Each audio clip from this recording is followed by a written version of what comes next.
ایسی ٹھنڈ میں ہمارے جیسے کمزور لوگ تو نکل بھی نہیں سکتے ہیں. کل رات کو ہم یہاں آئے تو ہم سے تو برداشت نہ ہوا، جو ٹھنڈی ہوائیں چل رہی تھی، جو موسم تھا. ایسے حیدرآباد میں وہاں لاکھوں کا مجمع، ان عوام نے جن کو ہم جاہل کہتے ہیں، دین کی محنت کی وجہ سے ان کے اندر کچھ فکر پیدا ہو گئی. یہ آج امت کو سمیٹ سمیٹ کر لا رہے ہیں، امت کو سمیٹ سمیٹ کر لا رہے ہیں. اب امت کو دینے والوں کی ضرورت ہے، وہ یہ مجمع ہے علم والوں کا. یہ ہمارا کام کر رہے ہیں جو ہمارے ذمے تھا، امت کو سمیٹنا، امت میں پیاس پیدا کرنا، امت میں دین کی طلب پیدا کرنا، اور پھر ان کو ان کے مطابق علم دینا. یہ ہمارا کام تھا. اس میں کوئی شک نہیں ہے کہ آپ حضرات اپنی ذمہ داری ماشاءاللہ پوری کر رہے ہیں، کوئی شک نہیں. لیکن میرے بزرگوں، ہمارے اکابرین کا طریقہ رہا ہے جتنا کر رہے ہیں اس پر کبھی اکتفا نہیں کیا، کیونکہ یہ تنزلی کا راستہ ہے. یہ تنزلی کا راستہ ہے. ہم اتنا کر رہے ہیں، ہم بچے پڑھا رہے ہیں، ہم مدرسوں میں تعلیم دے رہے ہیں. اگر یہ خیال آ گیا کہ ہم بہت کر رہے ہیں تو ترقی رک جائے گی. جو کر رہے ہیں اللہ اس میں برکت دے، اللہ قبول کرے. بڑی خدمات آپ لوگ امت کے لیے ادا کر رہے ہیں، بڑی خدمت آپ امت کی کر رہے ہیں، لیکن یہ کافی نہیں ہے، کیونکہ مرض بڑھتا جا رہا ہے اور وبا کی طرف پھیل رہا ہے. ارتداد وبا کی طرف پھیل رہا ہے. آج ہماری بچیاں جو اسکول کالجز میں پڑھ رہی ہیں، ہمارے نوجوان، آپ ان کے ساتھ تھوڑی دیر بیٹھو، سوائے دہریت کے آپ کو کچھ نظر نہیں آئے گا. سوائے دہریت کے آپ ان کے ساتھ تھوڑی دیر بیٹھو تو وبا کی طرح عمومی بے دینی پھیل رہی ہے. اس وقت جب چھوٹے موٹے علاج ہوتے ہیں نا تو لوگ ہسپتالوں میں آ کر علاج کروا لیتے ہیں، ڈاکٹر آ کر وہاں آپریشن کر لیتا ہے، دوا دارو کر لیتا ہے. لیکن جب عمومی حادثہ پیش آ جائے، کہیں زلزلہ آ جائے، کہیں سونامی آ جائے، جب عمومی حادثہ پیش آ جائے، ہر طرف لاشیں، ہر طرف مریض بکھرے پڑے ہیں، تو پھر ڈاکٹر جو ہے وہ ہسپتالوں کا انتظار نہیں کرتے، بلکہ جہاں جو پڑا ہے وہی علاج شروع کر دیتے ہیں، کیونکہ عمومی حادثہ ہے، اتنے لوگ حادثے کے شکار ہو گئے ہیں. اس وقت امت عمومی طور پر ارتداد کی طرف، بے دینی کی طرف لپک رہی ہے. اس وقت میدان میں آنے کی ضرورت ہے. ماشاءاللہ امت میں طلب پیدا ہو رہی ہے. آپ نے دیکھا مجمع اتنی، یعنی تقریباً 1.25 گھنٹہ، اور تک یہ تو کچھ بھی نہیں، ہر اجتماع میں، ہر بیانوں میں گھنٹوں گھنٹے بیٹھ کر سننے کو تیار ہے. ان کو کوئی علم دے، کوئی ان کو اللہ کی طرف لے جائے. اس لیے ہمارے بڑوں کا ہمیشہ یہ مزاج رہا ہے کہ علماء اور عوام میں ربط پیدا کر دیں. ہمیشہ. مولانا یوسف صاحب رحمۃ اللہ علیہ اس زمانے میں کہتے تھے کہ باطل نے آج سے 200 سال پہلے یہ طے کر لیا ہے، یہ پلاننگ بنا لی ہے کہ اگر اس مسلمان قوم کو حق سے ہٹانا ہے، ان کے دین کو لوٹنا ہے، تو اس کی آسان شکل یہ ہے کہ ان کو ان کے علماء سے دور کر دو، ان کو ان کے علماء سے دور کر دو. بس عوام میں، علماء میں دوریاں پیدا کر دو. ان کے کوئی رہبر نہیں ہوں گے، ان کو کوئی سنبھالنے والا نہیں ہوگا، کوئی ہاتھ پکڑنے والا نہیں ہوگا. پھر اس عمومی مجمع کو جدھر چاہو، جیسے چاہو اپنے مطلب کے لیے استعمال کرو. یہ باطل پلاننگ کر چکا ہے. اور ہمارے بھی ذہنوں میں آ گیا کہ بھائی یہ تو عوام ہے، جاہل لوگ ہیں، ان کا کیا. عوام کی زبانوں پر آ گیا بھائی یہ مولویوں کا کیا. دوریاں بڑھتی جا رہی ہیں، یہ ہمارے ہاتھ سے نکلتے جا رہے ہیں، باطل کی گود میں جا کر بیٹھ رہے ہیں، باطل ان کو لوٹنے کھسوٹنے کو تیار ہے. یہ حضور کی امت ہے، اللہ کے نبی کے آنسو بہیں اس امت کے لیے. اللہ کے نبی رات دن تھکے اس امت کو ایک کرنے کے لیے. یہ آج باطل کے نرغے میں پھنسی ہوئی ہے. اس کو نکالنے کے لیے آپ علماء کی ضرورت ہے. آپ کا تھوڑا بھی بہت ہو جائے گا، آپ کا تھوڑا بھی بہت ہو جائے گا. اللہ اکبر.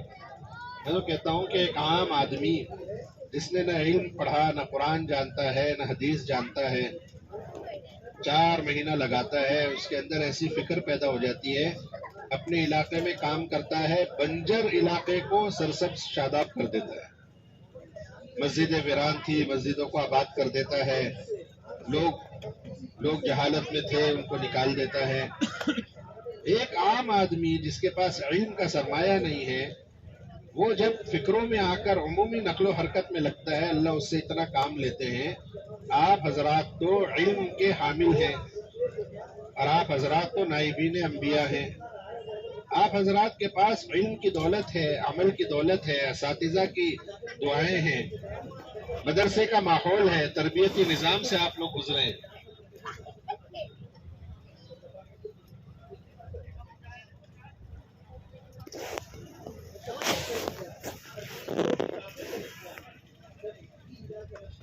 آپ حضرات اگر جی پہ لے لیں اور تھوڑی اپنی قربانی بڑھا دیں تو اللہ تعالیٰ آپ سے کتنا کام لے گا۔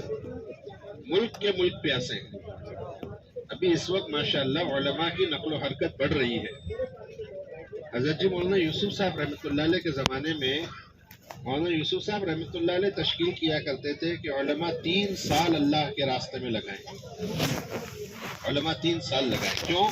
کیونکہ ایک عام آدمی اس کی ذمہ داری محدود ہے، لیکن ایک عالم کا ذمہ دار ہے، اس کے پاس وہ نبوت کی میراث ہے۔ کہتے تھے 1 سال ہندوستان میں لگائے، 1 سال کفرستان میں لگائے، 1 سال عربستان میں لگائے، اور ماشاءاللہ اللہ کا فضل ہے، اللہ کا احسان ہے۔ اس وقت علماء،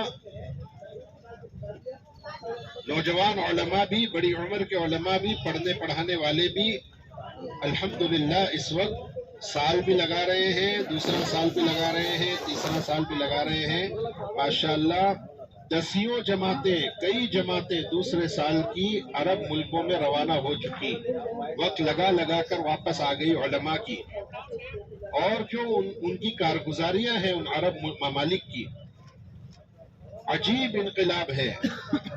وہ عرب حیران ہیں، وہ اپنے اوپر افسوس کر رہے ہیں کہ ہم عرب ہیں اور یہ ہندوستان سے آ کر ہمیں دین کی سمجھ دے رہے ہیں۔ ابھی ہم لوگ 6 عالم تھے، ہم لوگ گئے اردن سے گئے لبنان سے گئے مصر، اللہ کے دین کی خاطر۔ ہر ملک میں، لبنان میں جب ہم داخل ہوئے تو ہمارے ذہنوں میں لبنان تو بیروت کے نام سے ہم جانتے تھے، کبھی دیکھا تو تھا نہیں۔ بیروت کے نسخے بہت اچھے ہوتے ہیں کتابوں کے، ہمارے ذہنوں میں تھا یہ تو علمی شہر ہوگا، بیروت لبنان ہر جگہ لکھا رہتا تھا کتابوں کے نسخوں پر۔ آپ یقین مانیے جب بیروت شہر میں گئے ہیں تو یہ حالت تھی کہ کوئی عرب ملک ہے یا کوئی امریکہ کا ملک ہے، کچھ پتہ نہیں چل رہا، ایسی بے دینی۔ اور باطل نے اتنی محنت کی ہے، پورا معاشرہ غیروں کا بنا دیا۔ اردن جیسے علاقے میں جہاں صحابہ کی قبریں تھیں، تقریباً 36,000 صحابہ کی قبریں ہیں، کتابوں میں لکھا ہے۔ طاعون امواس میں بڑی تعداد صحابہ کی وہاں شہید ہوئی۔ اور وہ جو سارا واقعہ ہے نا عبداللہ بن رواحہ رضی اللہ تعالیٰ عنہ کا، وہ ہے نا واقعہ، اللہ کے نبی نے تشکیل کی، جمعہ کا دن آ گیا اور پھر عبداللہ بن رواحہ رضی اللہ عنہ رک گئے۔ پھر اللہ کے نبی نے فرمایا کہ عبداللہ تم جو رک گئے ہو، جنت کے راستے میں 500 سال کی دوری ہو گئی ہے۔ ہم حضرت عبداللہ بن رواحہ رضی اللہ تعالیٰ عنہ کی مزار پر گئے، وہاں وہ سارا واقعہ پتھروں پر لکھا ہوا تھا، سارے حالات۔ اس اردن میں حال یہ تھا، مسجد کی آبادی کی محنت کے لیے گئے، ایک صبح کے وقت میں لوگوں نے کہا اس وقت کوئی نہیں ملے گا، ہم نے کہا چلو تو صحیح ملے گا کوئی۔ گئے تو جو سڑک صاف کرنے والا ہے وہ ملا، اس سے تھوڑی دیر بات کی، اس نے کہا میں جمعہ کی نماز میں آپ کے پاس ضرور آؤں گا۔ جمعہ کی نماز میں آیا، اس سے بیٹھ کر کلمہ سنا۔ اردن جیسے عرب ملک میں کہتے ہیں، وہ تو اردن تو عرب کا میوات ہے، اتنی وہاں دینی فضا ہے، اتنی محنت ہے۔ وہاں کے اس آدمی کا حال یہ تھا کہ اس کو کلمہ تک یاد نہیں تھا۔ ابھی ہمارے نظام الدین سے تیسرے سال کی جماعت برازیل ملک میں کام کر رہی ہے علماء کی، جنہوں نے جو عالم ایک سال لگا لیتا ہے پھر 3 سال کا وقفہ دے کر دوسرے سال کے لیے اس کی عرب ممالک کے لیے تشکیل ہوتی ہے، پھر جب وہ دوسرا سال لگا لیتا ہے پھر 3 سال کا وقفہ دے کر پھر تیسرے سال اور یورپ کے ممالک کے لیے تشکیل ہوتی ہے۔ اس وقت ایک جماعت نظام الدین سے علماء کی دوسرا سال لگا کر اب تیسرے سال کے لیے برازیل میں کام کر رہی ہے۔ عرب آباد ہیں عرب، لیکن آپ یقین مانیے ارتداد کے دروازے پر ہیں۔ انہوں نے کارگزاری دی کہ ایک ماں رو رہی تھی ہمارے سامنے اور کہنے لگی میرا بچہ یہ مرتد ہو گیا ہے، اسے لے جاؤ، اسے سمجھاؤ۔ مسلمان ماں کہنے لگے ساتھی کہ ہم اس کو تقریباً 30 یا 32 مرتبہ سمجھا بجھا کر مسجد تک تو لے آئے، ہر مرتبہ مسجد کو دیکھ کر بھاگ جاتا۔ عرب ہے، مسجد میں آنے کو تیار نہیں۔ ان علماء نے کہا کہ ہم پیچھے لگے ہوئے ہیں، اس کو لا رہے ہیں، سمجھا رہے ہیں، لے کر آئیں گے انشاءاللہ۔ اللہ نے علماء میں بڑی استعداد رکھی ہے، آپ ذرا سی ہمت کر لو، اللہ آپ کو عالم کے لیے قبول کرے گا، آپ یقین مانو۔ کبھی کبھی ہمارے ذہنوں میں خیال آتا ہوگا کہ بھائی ہم لوگ عام متن ہمارے علماء مالی اعتبار سے کمزور ہوتے ہیں، عام متن خیال آتا ہوگا کہ بھائی ہم کیا کر سکتے ہیں، ہم کیسے جائیں گے، ہمارے وہ پیسے والے جائیں گے، وہ کریں گے، دیکھیں گے، ہمارے بس میں کیا ہے۔ آپ یقین مانیے نبوت کی محنت میں اتنی طاقت ہے، اتنی طاقت ہے، آپ ہمت کر کے ارادے کر کے چل پڑیں گے، مختصر وقت میں اللہ آپ سے پورے عالم میں کام لینے کے فیصلے کر لیں۔ یہ آنکھوں دیکھی بات بتا رہا ہوں، نہیں ایسے ایسے کمزور، لیکن جب وہ چلے ہیں اللہ نے کیا غیبی نظام چلایا ہے، واقعی اللہ کے خزانے تو بھرے ہوئے ہیں۔ آدمی اللہ کے لیے چلے گا، اللہ اس کو اپنے خزانوں سے نوازے گا۔ امت منتظر ہے، بادل کی طرح نقل و حرکت پر آنا ہے۔ اس امت کے علماء کی مثال بادل کسی ہے، ٹھہرنا نہیں ہے، ایک جگہ نہیں کہ لوگ ہمارے پاس آ کر علم حاصل کریں گے، جو آئے گا اسے بھی سکھائیں گے، جو نہیں آئے گا ہم جائیں گے۔ مثلنی و مثل ما بعثنی اللہ من العلم والہدی کمثل غیث، جو علم اور ہدایت اللہ نے دے کر بھیجا حضور کو، اس کی مثال بادل کے پانی کی طرح ہے۔ وہ علم بادل کے پانی کی طرح ہے، اور اس علم کو لے کر چلنے والے کون ہیں؟ بادل ہے۔ بادل متحرک ہوتا ہے، جامد نہیں ہوتا، بادل حرکت میں ہوتا ہے، اور وہ جا کر برستا ہے سمندروں پر بھی، پہاڑوں پر بھی، ریتیلے میدانوں پر بھی۔ سمندر میں پانی کی ضرورت نہیں، وہاں بھی جا کر برستا ہے، چٹانوں پر بھی برستا ہے، کھیتوں میں بھی برستا ہے، بنجر زمین پر بھی برستا ہے، اس کا کام ہے۔ اس امت کے علماء کی مثال بادل کی طرح ہے۔ ہم نقل و حرکت میں آئیں گے، اللہ ہم سے مختصر وقت میں، تھوڑے سے وقت میں، دعوت کی محنت کی اتنی بڑی طاقت ہے، تھوڑے وقت میں اللہ عالم میں کام لیں گے۔ ہاں، آج ہماری بچیوں کا حال دیکھو، ارتداد تیزی سے پھیل رہا ہے۔ اس لیے میرے بزرگوں، آپ حضرات جن شعبوں میں لگے ہوئے ہیں وہ مبارک ہے، لیکن تھوڑی مزید قربانی بڑھانے کی ضرورت ہے، تھوڑا وقت بڑھانے کی ضرورت ہے۔ یہ جو وراثت ہے ہمارے پاس، اسے لے کر پھرنے کی ضرورت ہے۔ ماشاءاللہ سال کی جماعتیں اللہ کے راستے میں پھر رہی ہیں، دوسرے سال کی جماعتیں اللہ کے راستے میں پھر رہی ہیں۔ عرب متوجہ ہیں، عجم متوجہ ہیں۔ اس امت کے علماء کو اللہ نے بڑی استعداد دی ہے، بڑی استعداد دی ہے۔ آپ حضرات دل پر لیں اور کچھ قربانیاں بڑھانے کے ارادے کریں تو اللہ آپ سے عالم کا کام لے کریں گے بھائی انشاءاللہ۔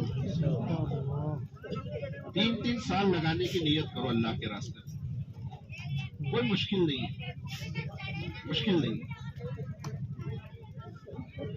امت کے عوام تک دین پہنچانا ہماری ذمہ داری ہے، عوام تک، کیونکہ عوام ہی اصل طاقت ہے۔ ابھی ہم مفتی صاحب جو واقعہ بتا رہے تھے،